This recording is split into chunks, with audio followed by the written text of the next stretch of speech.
In this lesson, we'll take a look at some of the evidence that Darwin brings to bear on the question of species change. In his famous book, he's going to make one long argument against the special creation hypothesis. Now, what is the special creation hypothesis? It was the common view among Christian thinkers of the time that species had their origins from God.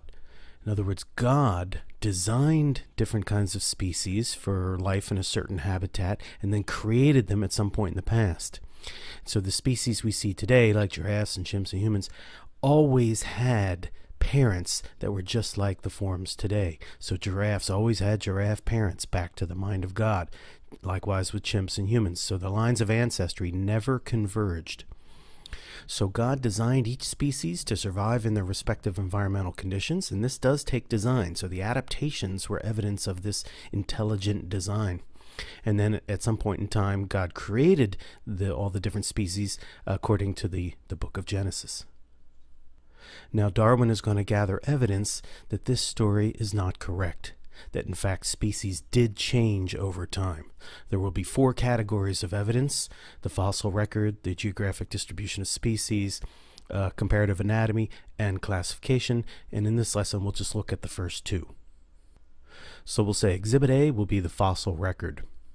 Now we'll follow the fossils of the vertebrates. So here we have the 5 major classes of vertebrates. We have fish, amphibians, reptiles, mammals, and birds. They all have backbones.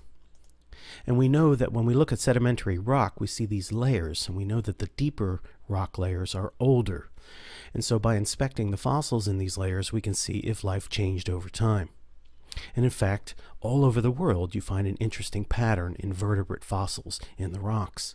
In rocks that are young, you find representatives of all the 5 major classes of vertebrates. But as you go deeper into the rock, some of these classes of vertebrates begin to disappear. In very old rocks, you only find fish fossils. And in fact, if you go deeper than that, there are no fish at all. Now this then suggests change over time.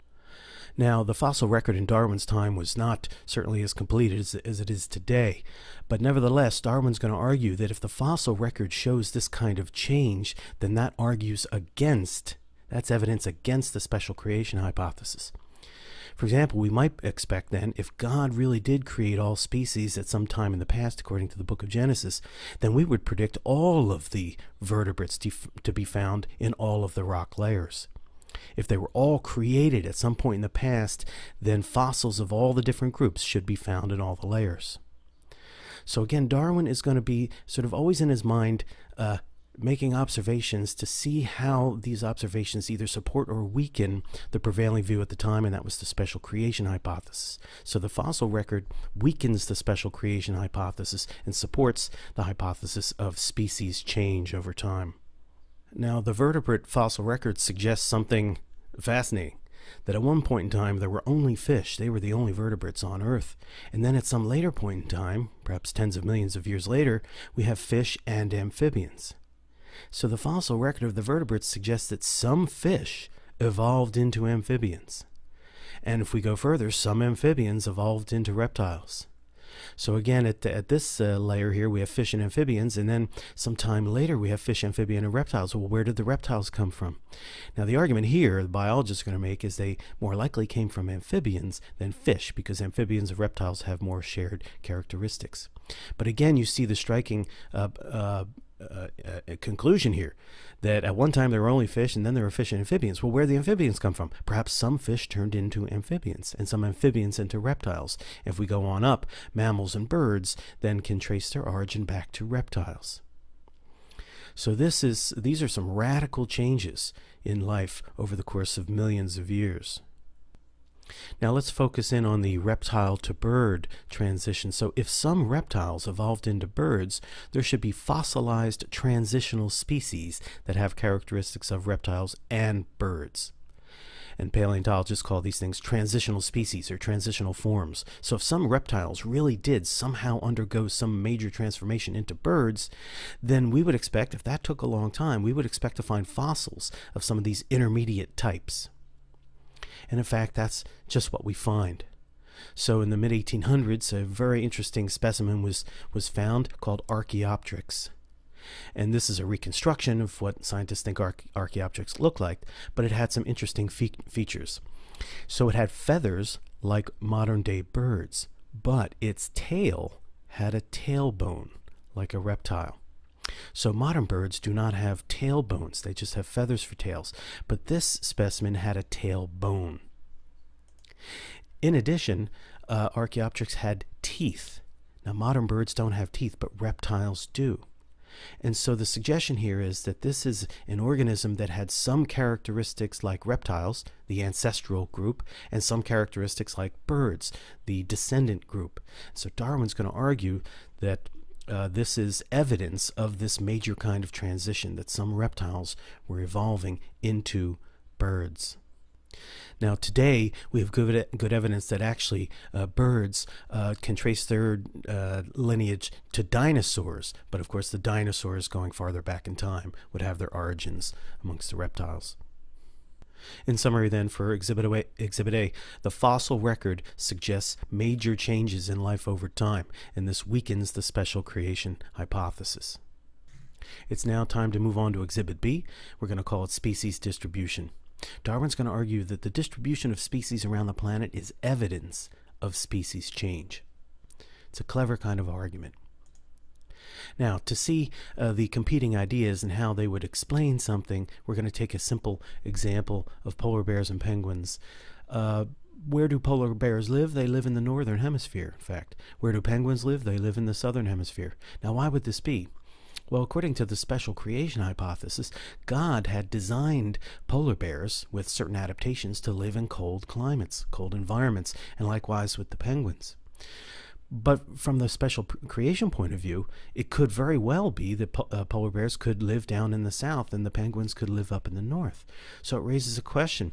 If these two different types of species could live in the alternate location, why aren't they there?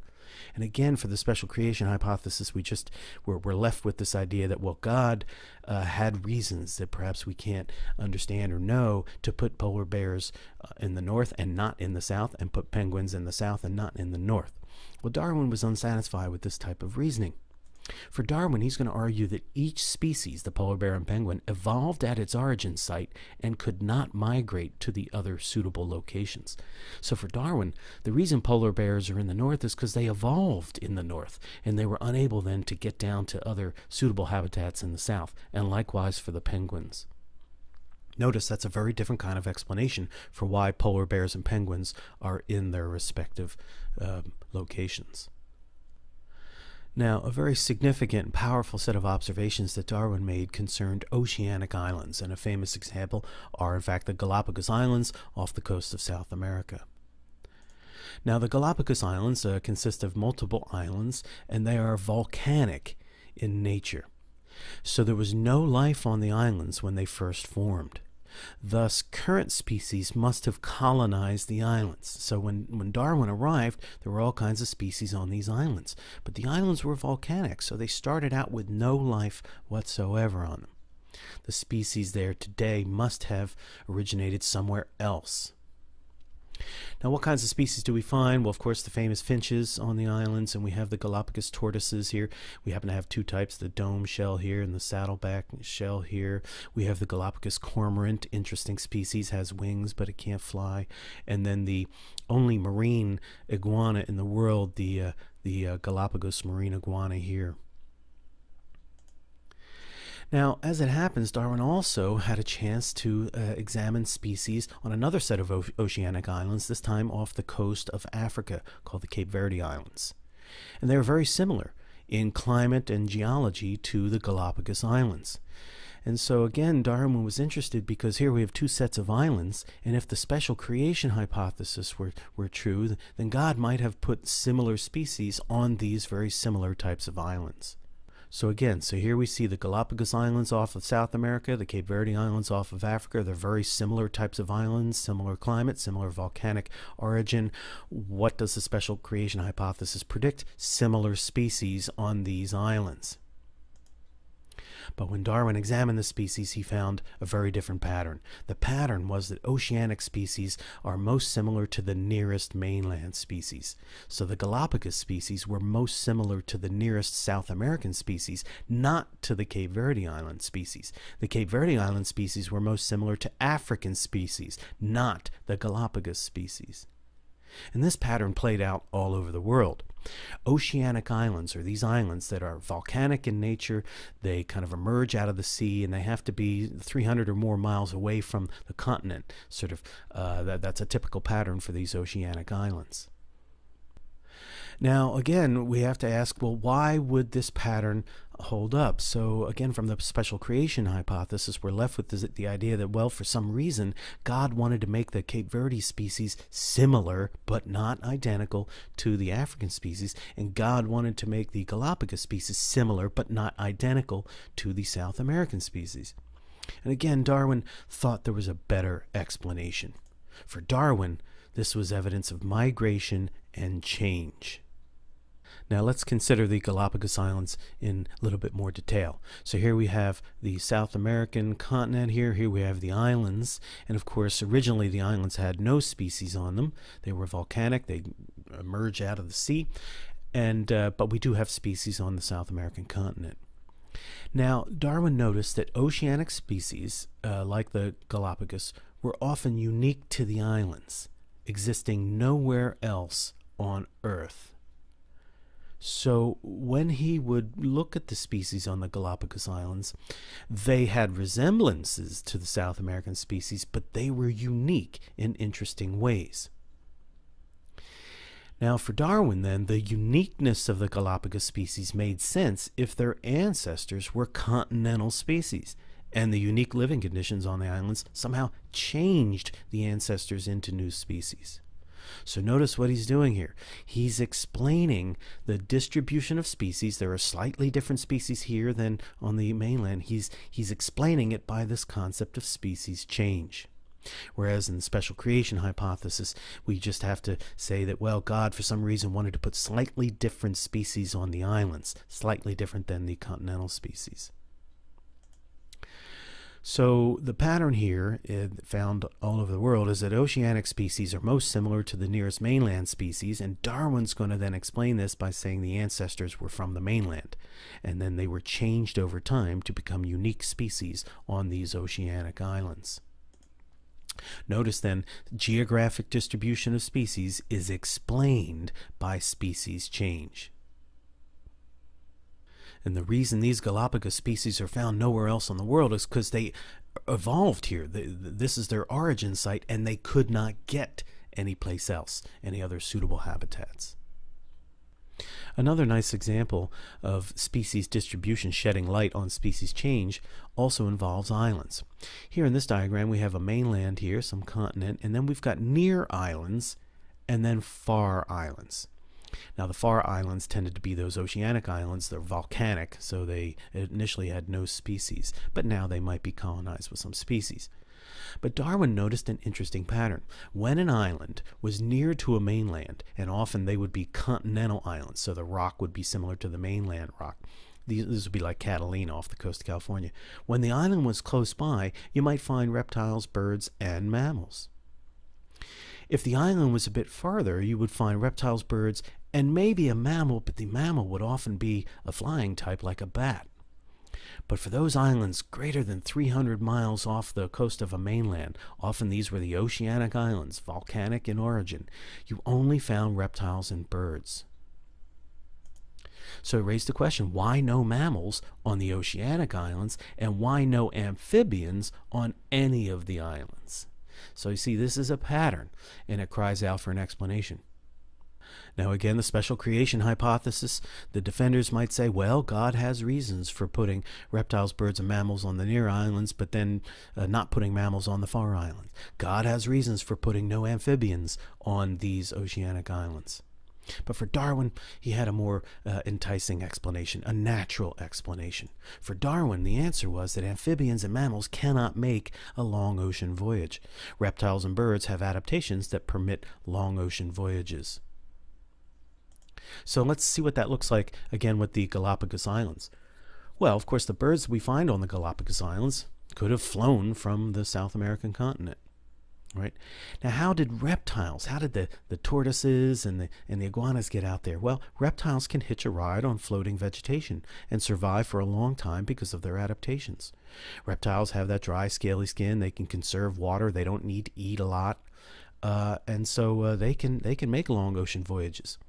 And this idea of floating out to sea, well, this was a common observation after storms and hurricanes ravaged the coast of a continent. You often saw lots of debris floating out in the ocean as a result of the storms. So it was plausible for Darwin to imagine reptiles sort of floating out to sea, and they got lucky, they happened to arrive on the shores of the Galapagos Islands. Now, what about the lack of mammals and amphibians? Well, mammals require regular food and fresh water. So any mammals that might have been hitching a ride here, that journey was too long for them to survive. They need fresh water and food on a regular basis. And amphibians, remember, they have sort of moist skin, and they can't dry out, right? So the amphibians would be killed by the sun and the salt water. Amphibians are living in freshwater habitats on the mainland. The sun and salt water would easily kill amphibians, so they can't make it very far at all. So notice then, these considerations help to explain the absence of mammals and amphibians on these islands and the presence of reptiles and birds. So in this case then, geographic distribution of species is constrained by the possibilities of migration from the origin site of a species. Notice there's no such constraint for the special creation hypothesis. God could put species anywhere they were designed to survive. In fact, let's consider blackbirds. There are no blackbirds on the Galapagos Islands, even though they could easily survive on the islands. Again, we're left with, well, why didn't God put blackbirds there? God put finches and mockingbirds. Why no blackbirds? Darwin has a natural explanation, although it might be upsetting to some. Darwin's going to argue they didn't happen to make it. There was an element of chance. Perhaps a storm blew some finches and mockingbirds to the islands, but blackbirds escaped the winds that day. Evolutionary change is a historical process, argued Darwin. Things could have been different.